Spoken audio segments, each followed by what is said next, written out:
Good morning, everyone. Welcome to Building Classroom Community. I'm so excited because this kind of ties right into what Dr. Lane was talking about this morning. And so my name is Lori Hersick. I've been a staff developer for about 10 years. Part of that time I worked with transitioning students. So I did staff training, but I also worked with classrooms and students and families. Before that, I taught emotional support classes for 12 years, 4 years at Hoffman Homes and 8 years at Hanover High School. Our meetings today, of course, we want you to be engaged. We're a nice small group, so please, if you have anything to say, just unmute yourself, jump right in. I'm very informal. And I know that that looks different from everyone, so if you have your camera on or off, it doesn't offend me either way. We want to honor all perspectives. So if there's something I'm sharing and you're like, you know what, Lori, I tried that in my class and it didn't work, please speak up. I want to hear what you have to say. And then, of course, assume good intentions. So Act 48s are given at the end of the day. Filling out your evaluation, make sure you get that in. I know yesterday we had 68 people complete the evaluation in the first hour. So if you want to be in that top 100 to get your book, make sure that you get that turned in very quickly. Our outcomes. I want to help you understand the importance of investing time into building community with students. I know that time is so difficult in the classroom. We have so much to get through every year, but I want to let you know why investing in that time is so important. And then help you discover ways to establish that culture of community. So let's start by looking at how our brains work. When we are put into a new situation, our brains first are reflexive and think about survival. Is there anything in this environment that's going to harm me in any way? And this all happens within seconds. We were built that we originally lived out in the wild. I had to know how to get away from a bear or feed myself. So everything reflexive is it safe for me? So of course, safety when kids come into the classroom is in paramount. 99% of our kids coming in our class feel safe. They're in school. But then you have something like school violence happen, or, right now with COVID, are we safe? We're concerned about every surface, and we don't know what message parents are giving about this. So kids are going to be very concerned about safety. And if that's on their mind and that's blocking in their brain, we can't get to learning.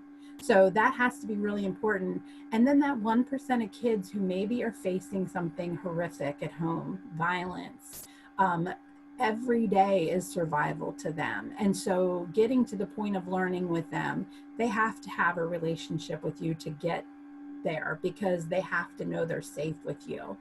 Our next part is the part that generates emotions.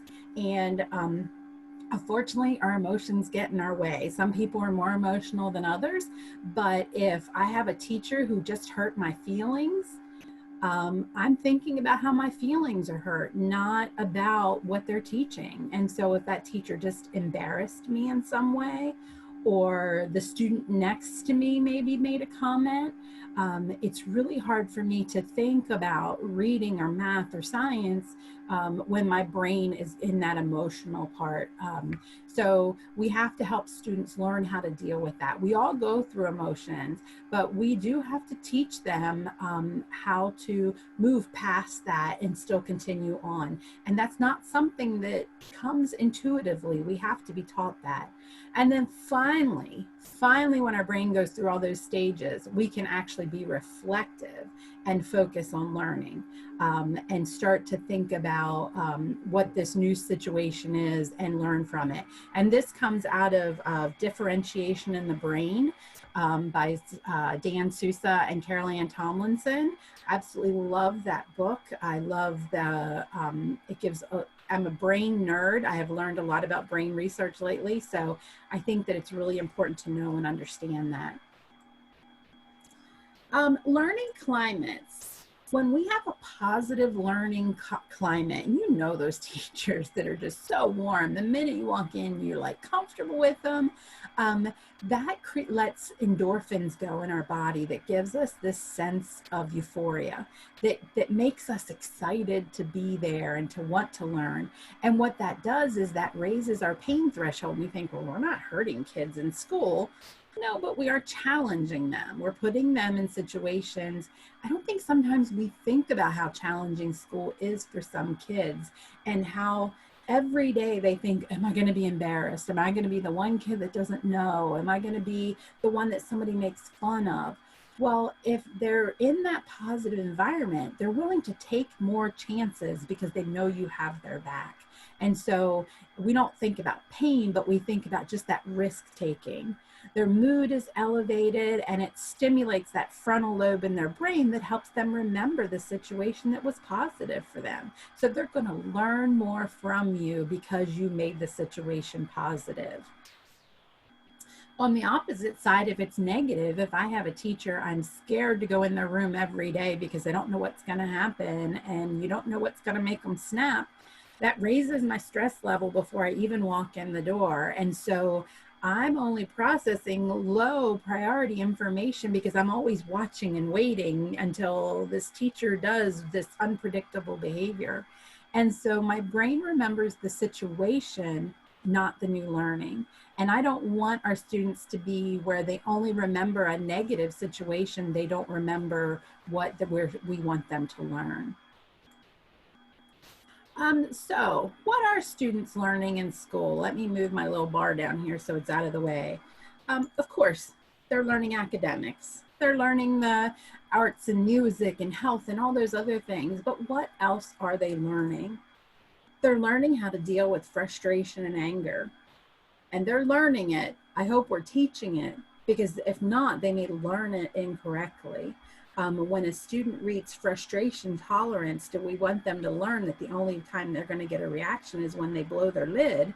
Or are we going to teach them that I see you getting frustrated. What can we do to help you? I don't want you to give up on this. I want you to keep trying. So, and also sometimes we have to teach students to see that in themselves. I remember, because I did work in an emotional behavior classroom, students that would flip out, and afterwards you would ask them, they said, I don't even know what happened. And I would start to talk with them like, did you notice that, like, did you feel warm beforehand? Because I can see that your cheeks get really red. I can see it building in you. You don't feel that. And I would have to honestly teach them the signs within themselves that showed they were going to lead to that point, because they weren't able to see it and feel it in themselves. We're also teaching students how to push themselves beyond the limits. You don't want them to stay in a safe place all the time. They'll never learn anything new. We want to challenge them and push them. We're teaching them how to handle social situations. We know that, like, every teacher they deal with is different. That doesn't mean they can just decide, I'm going to work for one person and not another. We got to deal with those different social situations. There's different language we use in different social situations. There's different behavior. When you're hanging out with your friends, you might say things that are inappropriate and joke around. You wouldn't talk to your teacher or your boss that same way. So we have to teach them that. And then also how to appropriately respond to teachers, peers, parents, anybody. We want to teach those that appropriate response. And kids don't know. My own son sometimes will be funny and he'll say, "Come here, woman." And I'm like, what? What did you just say? So him, like, seeing something in a video and reacting to it and repeating the behavior, I have to teach him that's not appropriate. And if you want girls to like you, you can't speak to them that way. So we can't think that everything is intuitive. Some kids pick it up really easy and some have to be directly taught. So where do we find the time? I like this quote. It says, with this focus on testing culture, we raise that we don't have the time for mantra. But it's entirely counterintuitive to learning science and all we know about effective teaching and learning. And again, going back to that graphic of where our brains are, we can't discount a kid's emotional state and need for safety in order to just focus on math or reading or science or history or any of those other categories. We have to focus on the whole child if we want them to learn. So think about your first day of school. If you think about some of the routines that you have for the first day, I remember an old adage some of the older teachers would say, you don't let them see you smile before Christmas, because that's how you're setting your behavioral expectations and they can't think that they got one over on you. Well, I don't know about that. I don't think that I agree with that, because I want to think about what are you doing on that first day that has kids running back the second day and has them excited, has them telling their parents about all these things they're going to learn that year. If you start that first day with a list of rules and your syllabus and all those boring things, they're not going to be really happy about coming back. But if you're a science teacher that does some kind of crazy experiment that first day, or you're an English teacher that acts out a scene in a play, they're going to think, who is this kooky person? And I can't wait to come back to see what they do tomorrow. So think about some of those routines you have on that first day that set the stage for how kids view you and feel about that classroom that they're entering. That's something I probably really thought about, because I know I spent a lot of time on rules and expectations. But even rules and expectations can be fun if you have the kids participating in making those rules. What do we want our vision of our classroom to be? How do we want to treat each other in our classroom, and make it more of a class discussion instead of you just preaching to them what they need to do? How do we build that community? Of course, you want to create a well-organized, safe environment. If you look at your classroom, what does that tell kids about your belief in teaching and learning? If they walk into the room, does it automatically say, well, the teacher's in charge and they're just giving out information, it's my job just to take it in?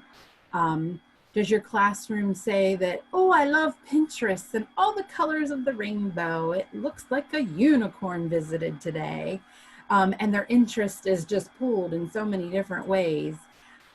Or does it send the message that we are all collaborators in this classroom? We all have an equal part to play in that as a team. So think about your classroom layout and what that sends, what kind of message. And I know if we enter school like they say we're going to, starting this year with COVID on the plate, this all goes out the window, because you have to think about space between kids. You have to think about safety. You have to think about disinfecting. So that is going to set our classrooms totally different this year. But when all this is over and you're free to arrange that space the way you want, think about what it means and what it looks like to a student. And we'll talk about some things with COVID and how that is going to be different this year.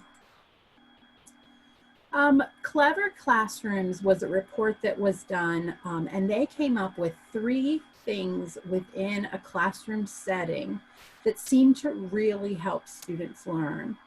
The first one was the naturalness. As much as possible, using natural lighting helps students. Now, if you're in the center of a building and have absolutely no windows, that's a little hard to do. But I know teachers that have, instead of the big ceiling lights, have brought in lamps and things like that to make it a softer feel to the lighting. It depends on your students and what they need. If you have a student with a visual impairment, you're going to need some strong lighting. But if you have students that softer lighting might feel more comfortable to them.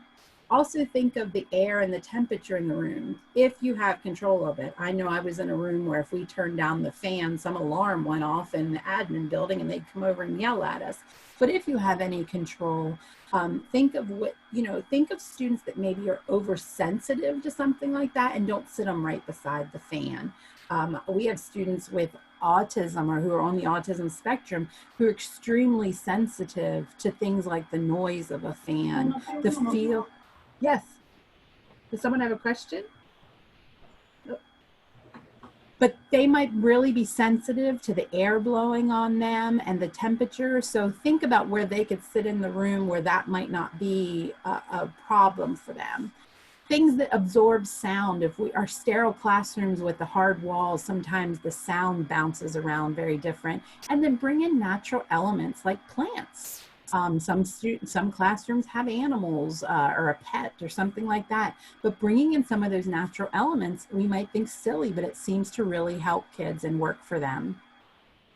Also, individualization. We talked about this a little bit with having the kids have some ownership over the rules and the vision of the classroom and expectations. Think about flexibility of your space. Do you have ways that kids can move around and work in groups? I know, again, it depends on your space. In the last session, we had a woman who shared she has 27 students in a little tiny classroom that even with spacing, she's only going to have students 2 feet apart. Well, you're not going to have as much flexible seating area. But if you do, what can be arranged to give students that? So that if you have 10 minutes of reading time, do they have the flexibility to move out of their hard seat into something else? Places to highlight student work is really important. And then getting feedback from the students about what that space should be and how it should be arranged. And it's not just about sitting with their best friend. It's about how do they learn best. That's really important. And then finally, stimulation. About 20 to 50% of space in your room, your walls, should be left blank. And I know that's really hard for elementary teachers especially. Because we think that we need to use every space we can for learning space because you're so limited. Well, consider changing things out through the year so that you can have some blank space, maybe taking bulletin boards that change with the seasons or with your themes, but don't cover every single space. That can be so overstimulating for students. And sometimes when your brain needs a rest, and you need to think, you need a blank space to look at. We often think kids are just spacing out, but that spacing out sometimes is letting their brain process what they're learning, or just letting them take a brain break for a few seconds. We take that for granted, but as someone who works behind a computer a lot, the recommendation when you stare at a computer screen is about every 40 to 50 minutes to look at something else for a few minutes. So we need to give our students that space to do that as well. And then any space that is used, make sure that it has some type of purpose towards learning. It's not just filler. It's not just pretty. It's not just those rainbows and unicorns. It actually has a purpose for learning. We want to teach predictable routines. This predictability, it comes from Anita Archer, and a lot of these points I got from the literacy conference. I got to see a few presentations by Anita Archer, and if you've not heard of her, she is the guru in direct instruction. She is fabulous. She has 1 million videos that you can watch on direct instruction, but one thing she says is by predictability, we predict ability. So for our students, if they can come in and know routines that don't take a lot of brain power, they have a lot more brain power left over to work on the learning that we want them to do. So we need routines of how do I enter a classroom? Is there a box I drop my homework in? Is there a place for my supplies? Do I have to pick supplies up on the way in? I've seen teachers that have a table right when you walk in, and there might be your paper or activity for the day. Is there a way, something I do immediately? Like, is there a thought provoker or something on the board that I need to spend the first 5 minutes of class responding to? Like a problem of the day or something like that. How do students transition from one activity to another? Is there some kind of signal that they use? Do you give them warnings? Hey, you know, starting to wrap up this activity in 2 minutes, we're moving to something else. That helps kids start to do that brain switch that they need. How do they wrap up at the end of class? What are your expectations for, you know, anything that needs to be turned in, supplies that need to be put away? And then also practicing for unpredictable events. That's why we do fire drills every month, so kids know what to expect, and when they're in different classrooms, they know which way to go. Also assemblies, talk about that ahead of time. You know, if this is our classroom vision and we want all the rest of the school to see our classroom as a team, how should our team present itself when it's in an assembly? What do we want the rest of the school to think of us as a team when we go in there? Do we want them to see us as this rowdy group that needs to be kicked out? Or do we want to be role models for what you need to do? What does participation look like in an assembly? How should we act when somebody enters our classroom who's new, a visitor? And like I said, work that out and practice those routines with kids so that it becomes predictable to them and they don't get in that anxious situation of not knowing what to do when that occurs. There was a study that was done. They wanted to come up with some kind of routine that had a big impact for students. This tiny, tiny, small routine increased academic engagement by 20%.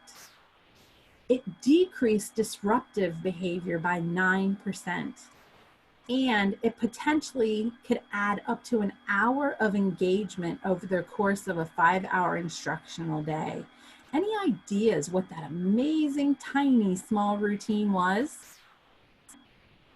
It was something as simple as having a positive, intentional greeting at the door before the class period began. Something so small as meeting the kids at the door had that big of an impact. Letting them know every day that you were excited for them to be there, calling them by name and welcoming them into your classroom. I know that's really hard to do sometimes. I know when one class is leaving, especially when you're at the secondary level, one class is leaving, you're trying to get that cleaned up, and the next class is coming in, you're trying to get it arranged. So you may not be able to do it every day, but it's really important at the beginning of the school year that you try to make that happen. Have things laid out so you're ready ahead of time, or use that time, like I said, at the beginning of the class when you have a 5-minute class starter on the board that they can come in and work on so that you can have time at the door to greet the students. You can let them know, hey, Jimmy, we missed you yesterday. I'm really sad that you couldn't be here. Everything okay? And just checking in with them for a few seconds shows how important they are to you. So consider, do you have any routines that you can establish in an online environment to keep students engaged and feeling safe? We've worked with a lot of teachers. If you have anything that you've done, you can put it in the chat and share with everybody. I know my son just finished up 1st grade, and his reading teacher set up little games that she would have students from a certain grade level come in at the same time, and they did reading games with each other. He did not do any Zoom meetings with his class during the school week, but his 1st grade teacher was a brand new teacher. And so she did a thing, it was story time on Saturday nights, and they tuned in for an hour at 6 o'clock on Saturday evenings. And it started out as she would read a book to them, and then they would just have time to chat with each other because they hadn't seen each other. And so it was really cute. And then she started playing games with them like Would You Rather, and they really liked that. So anybody else having any other engagements, just saying hello to the students? I know it's really hard to get students to all tune in together in groups online. I think that as we move, I know some schools were saying they're going to have lessons where some of your kids will be in school and some will be online at the same time. So you're going to have to find ways to integrate those online students. I like the virtual morning meetings. That's a great thing because, again, that's established routine. They knew what time to be there. You probably had established routines within that morning meeting that help them know how to participate and check in with each other. So that's great. I know the online world just is, it opens a whole new can of we weren't prepared for.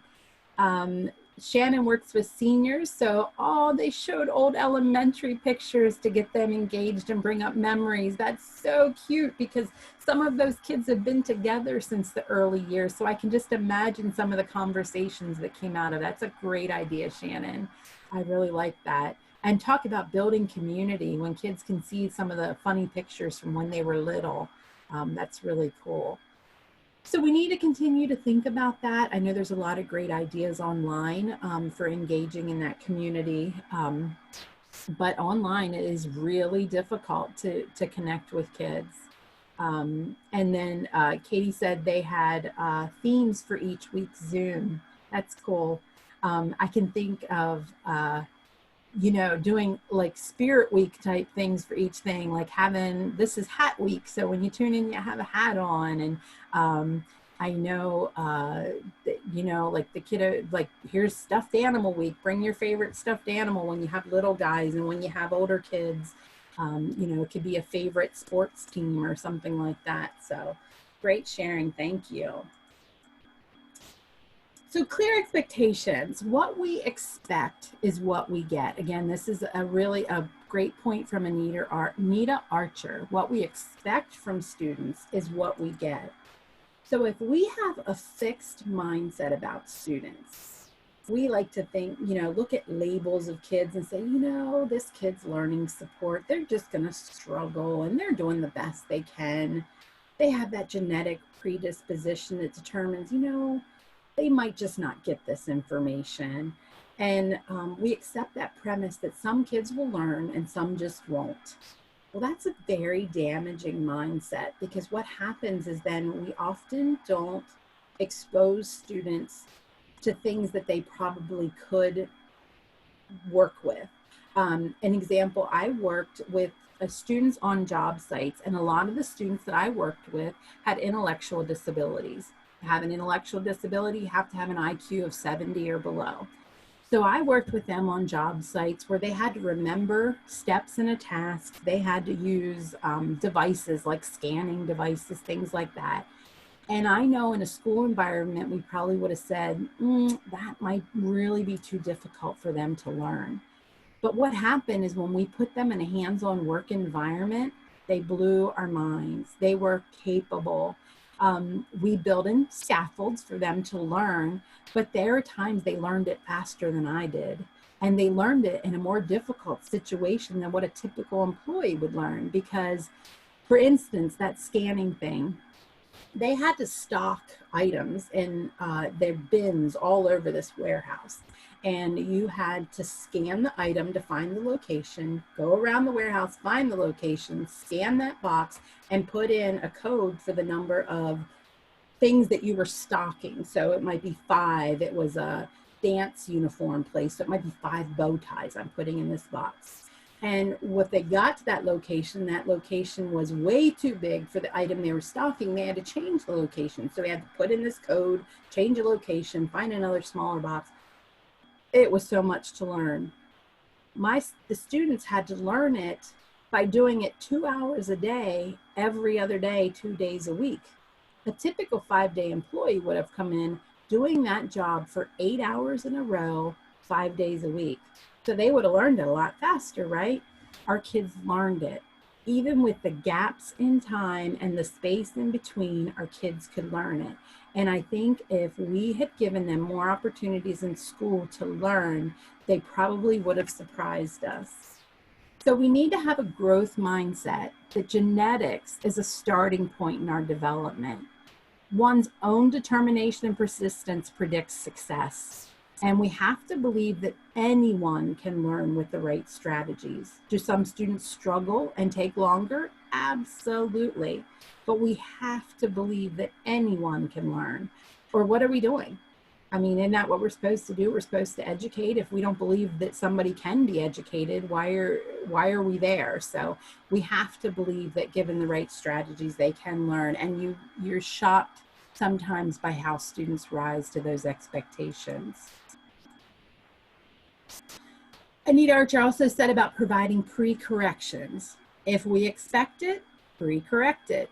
If I know when I'm going into this situation, Johnny's going to have a problem with it, I'm going to talk to Johnny about it ahead of time and we're going to work on that.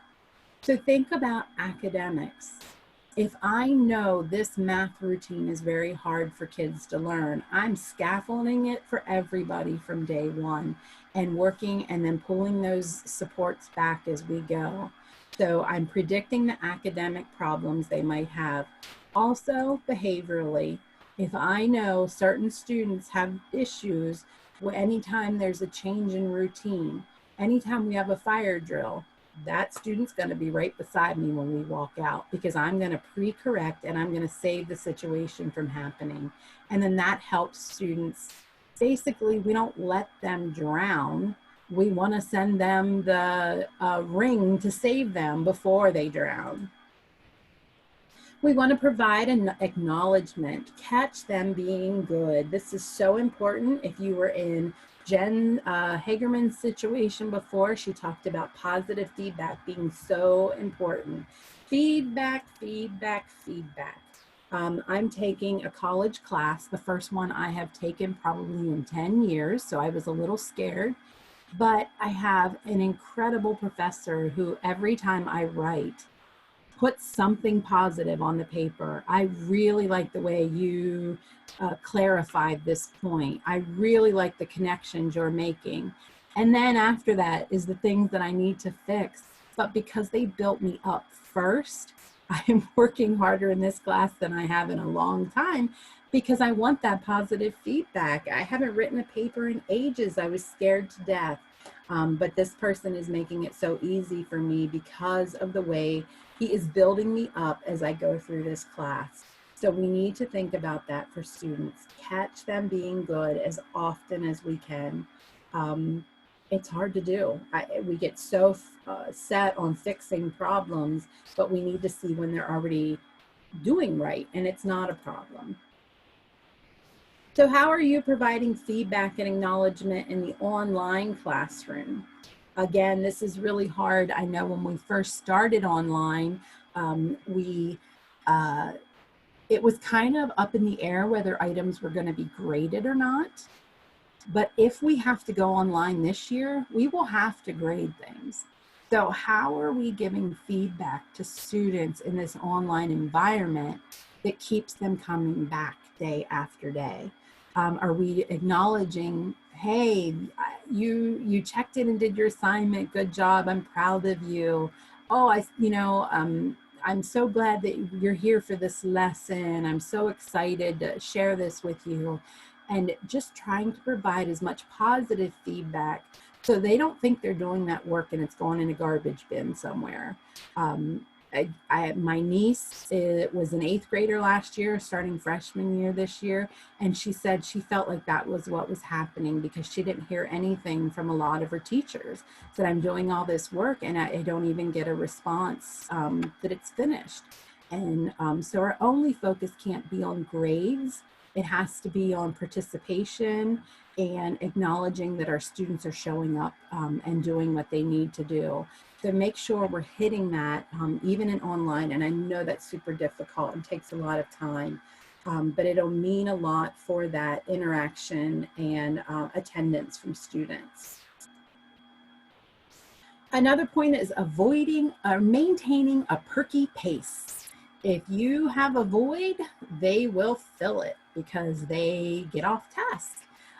I remember, and it's funny because I think Ruth Collins was on here. She was my assistant when I taught at the elementary level. And I worked so hard at the elementary level to make sure everything was ready to go from one activity to the next. And Ruth was often scrambling with me because with students that young, if we let our attention of them drop, what would they do? Start getting off task and getting silly. And it's very hard to bring silly kids back to task. So make sure little things like administrative tasks are already done before the kids walk in the morning. Plan for things like seat work and transitions. You know, some kids get their work done quicker than others. So what happens? Is there, for the kiddos that get done, is there something else that they can do to keep to keep themselves busy. I know some teachers create busy boxes or something like that, that they can pull a game from that's fun, but it's still a learning game. So think about when you're practicing skills, do a lot of that drill and practice at a kind of quick pace so that your kids are staying engaged and having fun with it. And I know drill and practice gets a bad name, but no child ever died from it. And when we're practicing things like math facts, we really need that. So how can we do that in a fun way? Set up little competitions between the kids and things like that, so that we're not saying we're not doing that anymore just because it's boring. We're making it fun and still continuing with that practice. That's really important because I get so tired of kids saying I'm bored. That happens in life sometimes. How do we deal with that boredom? But then also, how can we make that drill and practice fun for them? So again, lots of things kids have to learn in school that aren't just academics. Pace modulation. A good teacher knows when to speed up and slow down an assignment. I know there are days I have planned lessons that I thought were going to be awesome. I thought the kids were going to love it. They were going to jump right in and get all excited. And they looked at me like I had 3 heads, and I'm like, what the heck happened? So you have to maybe back up. Okay, I went too fast. I got to slow this down. All that flowery stuff doesn't matter if they're not getting the concept. So I had to work at a pace that helped them get the information. And I know teachers do that all the time. So you have to get to know your kids and know what pace they need and really pay attention whether they're getting it or not. A parking lot. I have seen this used a lot in presentations with adults, but it also can be used in a classroom. You can have a spot on your board or something like that, that if you get bogged down in an assignment, you see, you know what, tell the kids, you know what, we're working on this. And it seems like a lot of you are still really struggling with it, but I think maybe we need a break from it right now, because I don't want you to get worn out and get frustrated with it. I'm going to put a sticky note that we need to come back to this later today or tomorrow, and I'm going to put it in our parking lot. We're going to park it for a little while and let our brains rest so that we can come back to it later when we're refreshed and ready to deal with it and not getting overloaded and frustrated. And I love that idea, to tell the kids it's okay to get frustrated. We're not giving up. We're coming back to it.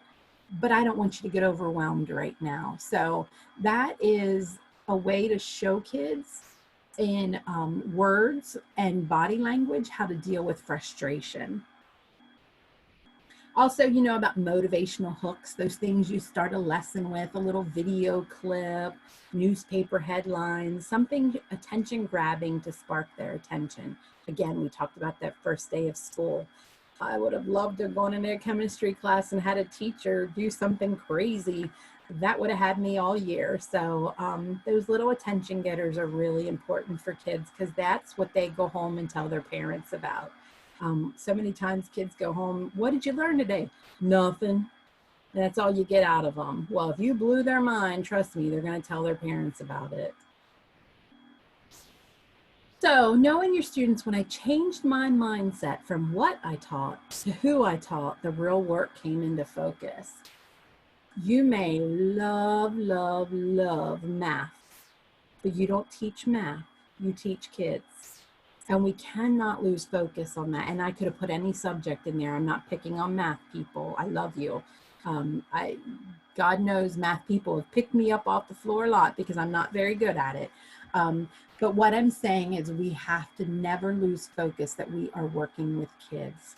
And one thing that I have learned over these years working with teachers is we probably picked a field of education that we really enjoyed.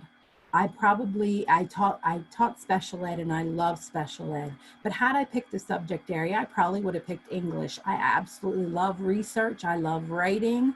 And I know some of you are gagging right now, but that's what I like and I enjoy, and it came easy to me. One thing I have found out is when teachers go into a field that came really easy to them, it's sometimes hard for them to understand why somebody else might struggle at it. So if you're not sure why students are struggling because you've been able to work through those steps easily, ask for help. Ask a special educator, ask a colleague, how do I break this down because my kids just aren't getting it? I am so happy for you that it came easy, but we don't all learn in the same way. And so if you are not able to see those steps to backtrack, ask for help. That's really important. Collaboration is huge in our field. We got to think about the impact of a teacher. You know, there's all those sayings about a teacher impacts a life forever. Every one of us, I'm sure, has a story of an amazing teacher who changed their life. You may have stories of teachers who you didn't like and really were difficult too. So think about the impact you'll have for the rest of their lives on your students. No pressure at all, right? But we need to ensure that our students are not experience rich and relationship poor, because those experiences won't stick if they don't have a relationship with you in some way. For learning to be personal and authentic, an inclusive culture must be in place for students to know they belong, regardless of their differences, where they come from, how they dress, what their skin color is, what they believe. Adults model the desired behaviors, and both staff and students understand that every person and every interaction matters. Even that difficult kid who comes into your classroom, and it was like a breath of fresh air the day that they were out because you weren't talking over them the whole time. They matter for your class. We have to work really hard to teach them, and we have to give them extra attention, but they matter. And we need to let them know that. So that's really important. So I'm going to go through 8 principles here at the end of leading students. Every student in the classroom is important. And again, this comes from oh, I hate these bars that don't move. I think it comes from that differentiation in the brain. Yep, differentiation in the brain again. Like I said, that's one of my favorite books. So every student is important and worthy of respect. We're building lives, so we have to dignify our students. And anytime that we let our guard down and are overheard saying something disparaging about someone else, they're going to question, did they say that about me when my back is turned?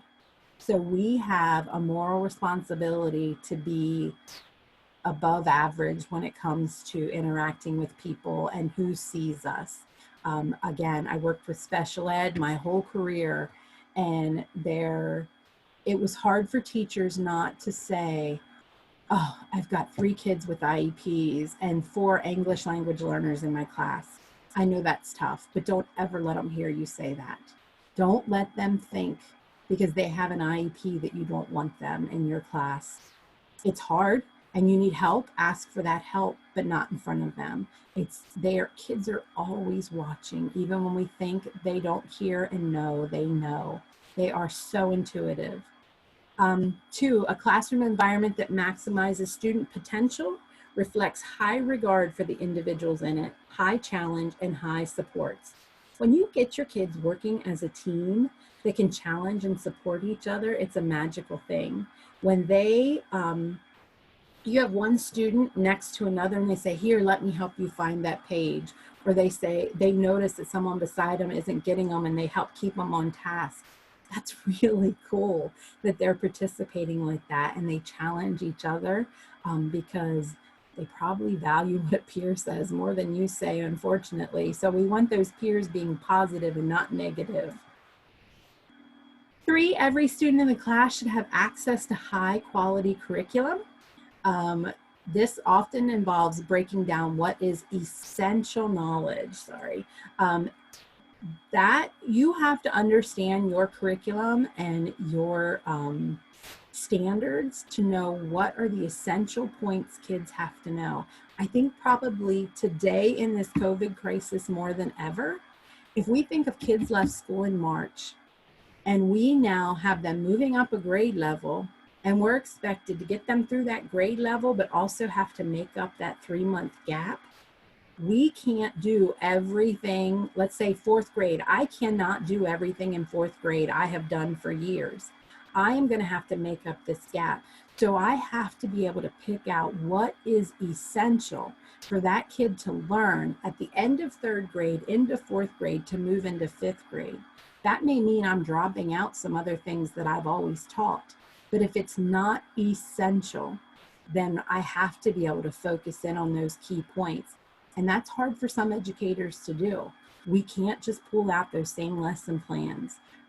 We have to pick up on those key points and dive in deep with that so that kids are getting what they need. And we already know they're coming to us behind. Everybody's coming to us behind this year.